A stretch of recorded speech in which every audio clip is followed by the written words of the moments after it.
it's really useful to investigate the viewpoints of people who have opposing views to yours.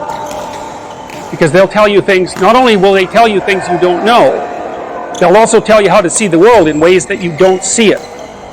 And they'll also have skills that you don't have, that you could develop.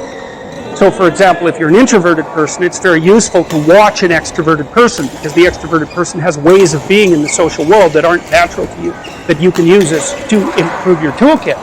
And if you're disagreeable, one of the best things to do with disagreeable people, especially if that's alienating them from other people, for example, because it can, people treat you like you're a selfish, arrogant son of a, maybe that's because you are. It's like, okay, so what do you do about that?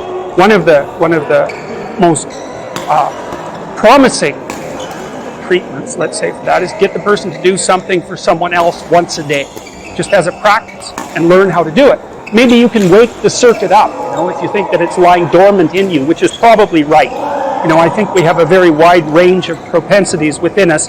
Some are switched on, genetic propensities. Some are switched on, but I think that if you put yourself in the right situation or walk yourself through the right exercises, you can switch some of these other things on as well. But it takes work and dedication and discipline. I would say, generally speaking, if you want to adapt yourself properly to life, you should find a niche in the environment that corresponds with your temperament. Right? You shouldn't work at cross purposes to your temperament because it's just too damn difficult.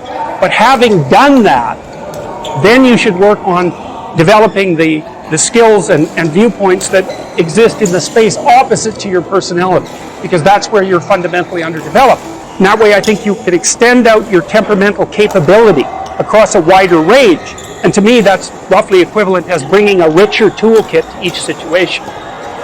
So if you're hyper extroverted, you should probably learn to shut up at parties now and listen, just to see what's going on, to see if you can manage it. And if you're introverted, well, then you should learn how to speak in public and to learn how to go to parties without hiding in the corner and saying nothing to anyone. And if you're agreeable, then you need to learn how to be disagreeable so people can't push you around. And if you're disagreeable, you need to learn how to be agreeable so that you're not an evil son of a bitch.